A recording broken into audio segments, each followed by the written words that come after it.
à cette inauguration des nouveaux bureaux et espaces de travail du Centre d'innovation sociale en agriculture du Cégep de Victoriaville. Vous me permettrez un court regard dans le rétroviseur pour vous parler de l'histoire du CISA. C'est en 2008 que naît le CISA et en 2009 que la reconnaissance officielle provient du gouvernement. Un des tout premiers centres collégiaux de transfert en pratique sociale novatrice, un concept nouveau à l'époque, on s'en souviendra. Une toute petite poignée d'artisans qui forgent les premiers mandats et succès du CISA, dont le premier ancrage a été de travailler un projet sur la détresse psychologique des producteurs agricoles. 16 ans plus tard, le CISA est devenu une véritable référence en innovation sociale, avec sa trentaine d'employés et autant de thématiques d'intervention dans les vastes domaines de l'agriculture et de l'agroalimentaire. On peut être très fier, je suis très fier, de cette formidable équipe qui a su relever les défis de la notoriété, de la diversification de son expertise et de la croissance des mandats et des projets. Un petit peu plus près de nous, c'est en 2020 que débute la grande aventure qui nous amène à cette rencontre festive aujourd'hui. À ce moment, l'équipe du CISA grandit vite, mais celle du Cégep aussi. L'emplacement occupé depuis plusieurs années à la résidence du Cégep ne convient plus aux besoins et doit être récupéré pour refaire place à des chambres étudiantes parce qu'on a des besoins vraiment importants à ce niveau-là et on se met à la recherche de pistes de solutions. Plusieurs hypothèses de relocalisation sont envisagées. Après des milliers d'heures, puis là, ce n'est pas des farces, c'est des milliers d'heures, à réfléchir, sous-peser les options, discuter avec des partenaires, écrire, préciser notre demande de financement PSOV4 là, pour les initiés, là.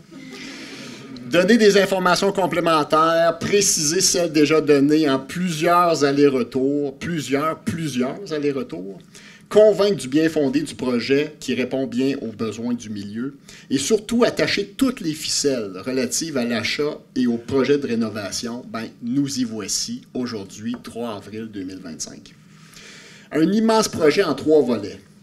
Acquisition de la Caisse des Jardins des Bois-Francs du 33 Notre-Dame-Est, le second étage, en copropriété divise, conjointement avec la ville de Victoriaville. Réaménagement complet des espaces que vous avez pu visiter dans les dernières minutes et que vous pourrez visiter également après les allocutions, ainsi que le mobilier et les équipements qui ont été également modifiés. Et dernière phase du projet, aménagement de jardins potagers et des infrastructures à l'Institut national d'agriculture biologique. Tout cela représente un investissement local d'un peu plus de 4,4 millions, dont environ 4 millions en aide financière du ministère de l'Économie, de l'Innovation et de l'Énergie. Souvent, quand on parle d'un nouveau bâtiment ou de nouveaux espaces pour la recherche, on va utiliser des expressions et des superlatifs là, comme équipement ultramoderne, installation à la fine pointe de la technologie. On a un peu de ça.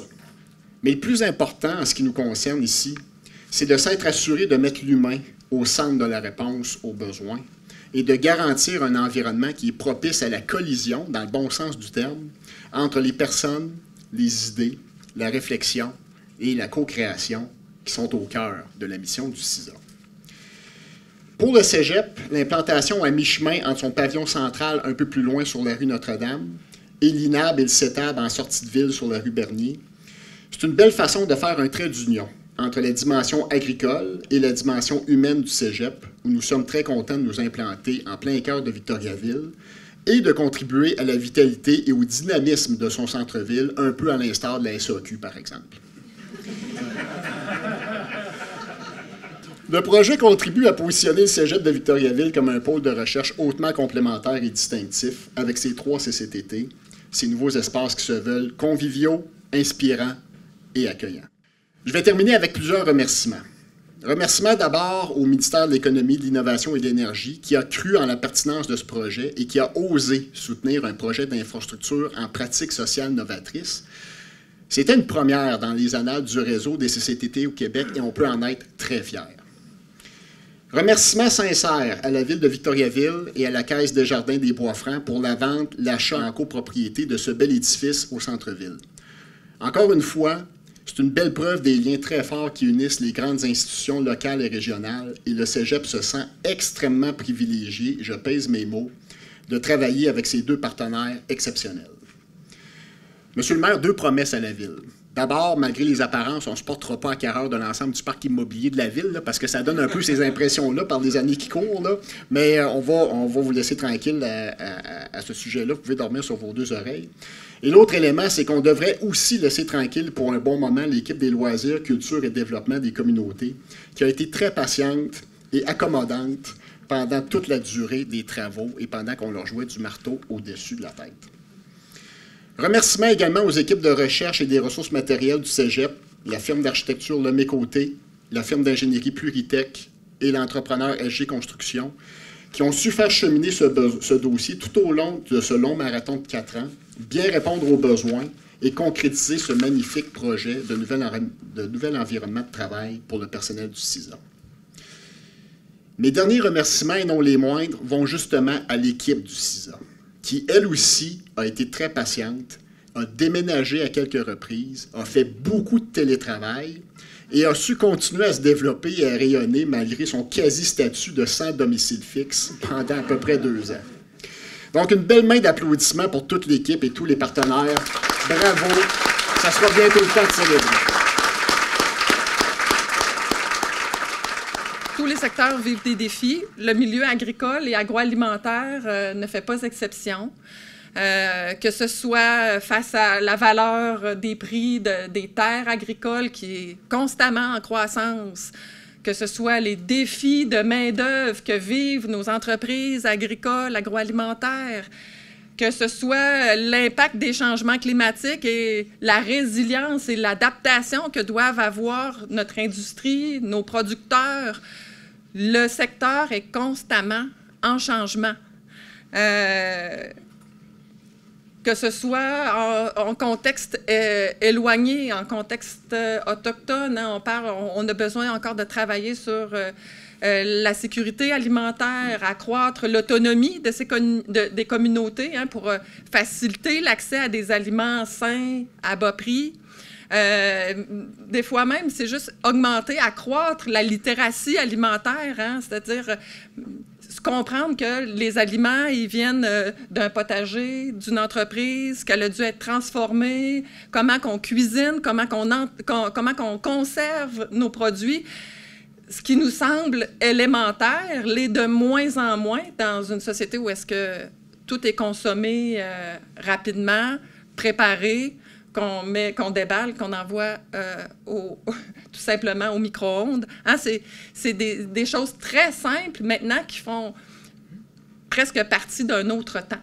Mais tout ça, c'est des choses qu'on doit réapprendre. Puis on dirait que dans un contexte où est-ce qu'on est on est en guerre commerciale, on essaie de ramener nos marchés vers l'intérieur, de nourrir notre monde d'abord, de retravailler nos chaînes d'approvisionnement et de distribution pour vraiment renforcer notre sécurité, notre autonomie alimentaire, que nos industries puissent fonctionner. C'est là qu'on se rend compte qu'on est dans un secteur qui est constamment en innovation.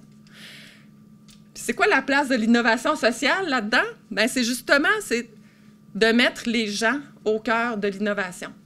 C'est-à-dire d'asseoir ensemble des acteurs qui ont chacun leur rôle dans le système alimentaire. Hein, les producteurs, les transformateurs, les distributeurs, les consommateurs, les institutions, les épiceries, et au bout de la chaîne, ceux qui ramassent les résidus, réussir à ramasser tous ces acteurs-là, incluant nos acteurs de la gouvernance, les territoires, les MRC, les régions, nos acteurs décisionnels, pour réfléchir ensemble à une vision commune. C'est quoi notre vision commune de notre secteur?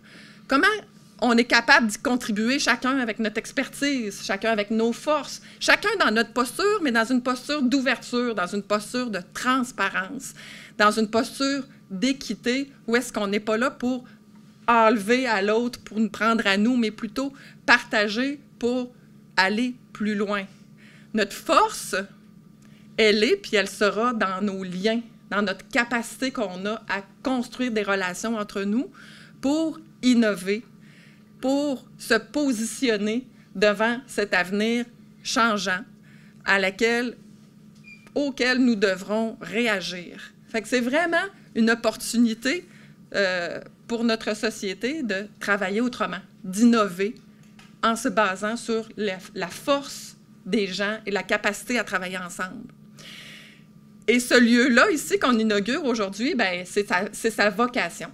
C'est un lieu où est-ce qu'on veut rassembler les gens, accueillir nos partenaires, accueillir les membres de la communauté collégiale pour avoir un espace de réflexion, de discussion, d'échange pour créer ensemble les innovations qui seront, nous l'espérons, contributifs à une agriculture et un système alimentaire plus durable, plus soutenable, plus équitable. Donc, c'est un espace qu'on souhaite partager avec vous tous, avec nos partenaires. On veut que ce soit un lieu, oui, pour faire des événements. Hein. Quand je parlais à l'équipe, je disais des fois, genre, moi, je rêve qu'on fasse des événements ici, où est-ce qu'on a un espace de conférence. Par la suite, on se sépare dans toutes les salles pour faire des ateliers de travail. On a tous des espaces bien équipés pour projeter, faire de la visioconférence, faire des repas ensemble, refaire le monde autour du comptoir de cuisine. Hein. Y a-t-il quelque chose de plus culturel que ça? Refaire le monde autour de la cuisine? Bien, c'est se donner cette occasion-là de comment je pourrais dire, faire sortir le meilleur de nous-mêmes. C'est vraiment le souhait qu'on a.